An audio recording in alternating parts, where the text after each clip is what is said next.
body, and is meaning doomed like the universe? Well, I don't know, I would say. I mean, we don't understand consciousness. We don't really understand its place in the cosmos, let's say, but I'm not qualified to answer such questions. I would say, though, that no one stops listening to a symphony because they know it's going to end. And so I think, in some sense, our proper task is to find the meaning within the finite. When I had clinical clients who were consumed with such questions, because you can pick a time frame of evaluation that makes all your efforts futile, right? So, well, the sun is going to envelop the earth. I think it's 4 billion years, so get ready. It's like, well, what's the point of stopping this baby from crying when the sun is going to envelop the earth in 4? Well, yeah, you all laugh, right? But that laughter, you see, that's a sign of wisdom. That's preposterous. Well, why? I mean, that's the existential question, right? It's like, well, if we're all doomed to ashes and decay, why do anything? Well, I used the baby crying for a reason.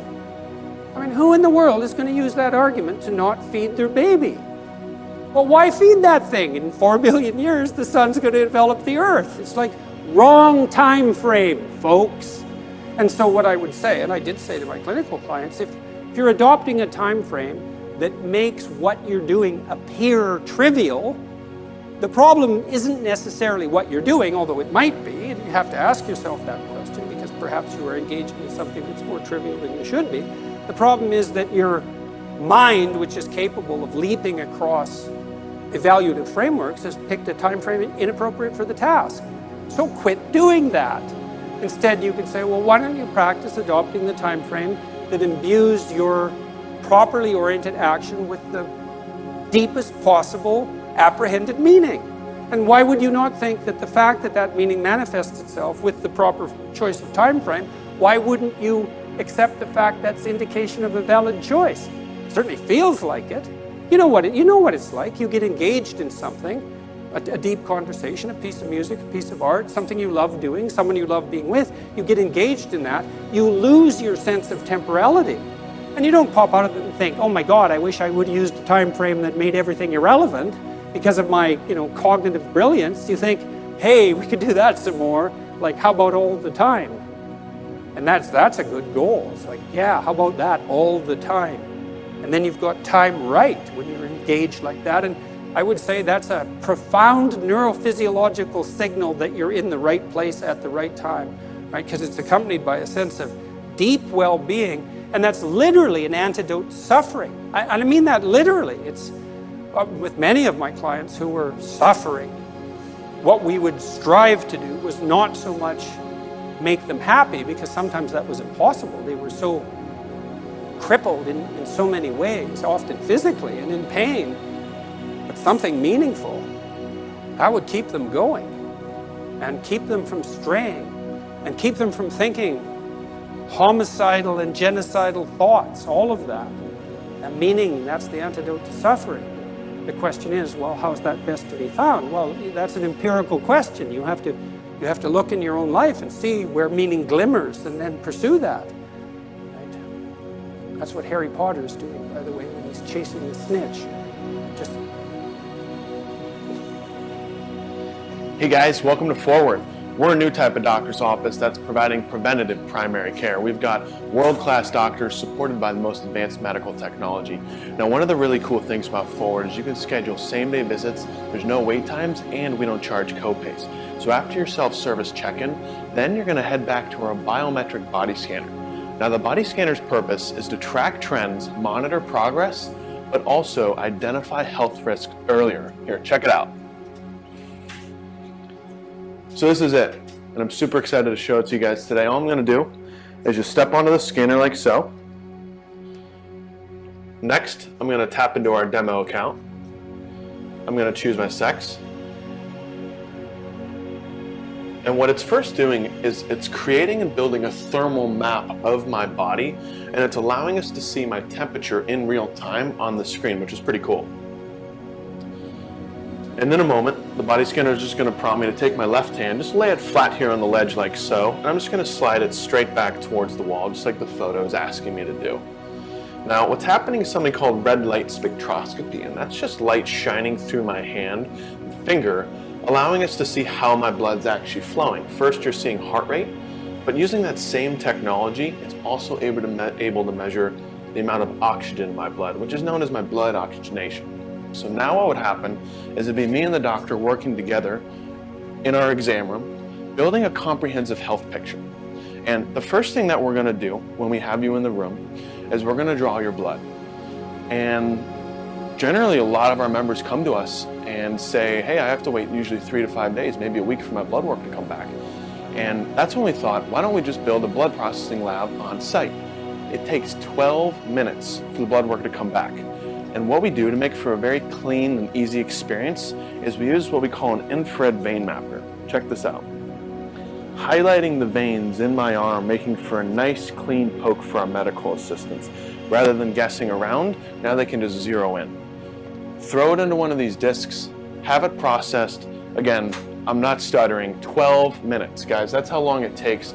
And you're actually sitting side by side with your doctor, reviewing your blood information, understanding what these metrics mean, seeing what's in range, what's out of range in real time.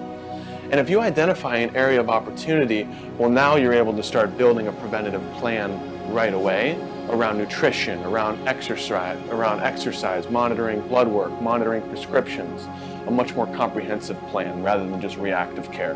Now, the other thing that makes Forward really unique is our genetic screening. Right now, we have an integration with 23andMe where we're actually looking for different health risks, where we can identify things around heart, neurological, autoimmune, medication sensitivities, things like that.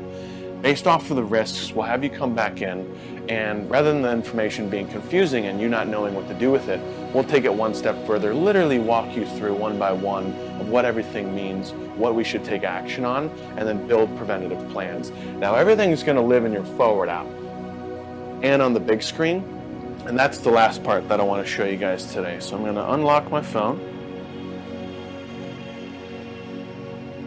and check this out. So it's got a few different functions. So right now, what I'm able to do is ingest my genetic screening. I'm able to start choosing keywords that I want to text my care team. I can also centralize all of my health information. It's now in my fingertips. We have 24/7 chat feature with a response time of 3 to 5 minutes. It's like texting a friend or family member. And you can schedule same-day visits, phone appointments, or come in person. Awesome. Well, that's it for today, guys. I'm really excited you had a chance to stop by, kind of learn a little bit more about what we do. If you have any questions, just shoot us a note in the post, click our link to learn more on our website, or give us a call. Number's 415-349-0850. We'll see you guys soon.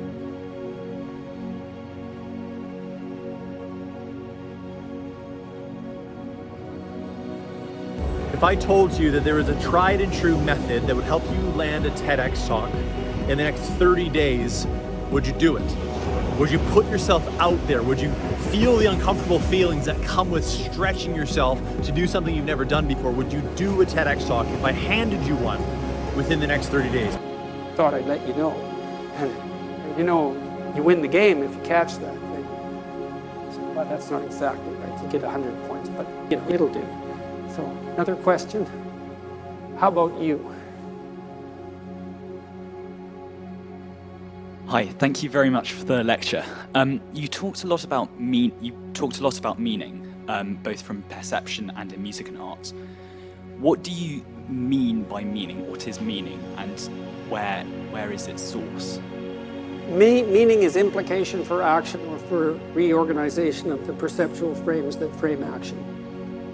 So there. Is that the sole aim of what? Is that what you find in art and music? Yes, in complex ways. I mean, in music, you find this demand that the music lays upon you to orient yourself in relationship to this harmonious interplay of patterns. And you might say, well, why is that meaningful? Well, that's a good question. Well, it's because you're acting out something like the adaptation of your soul to the structures of reality itself.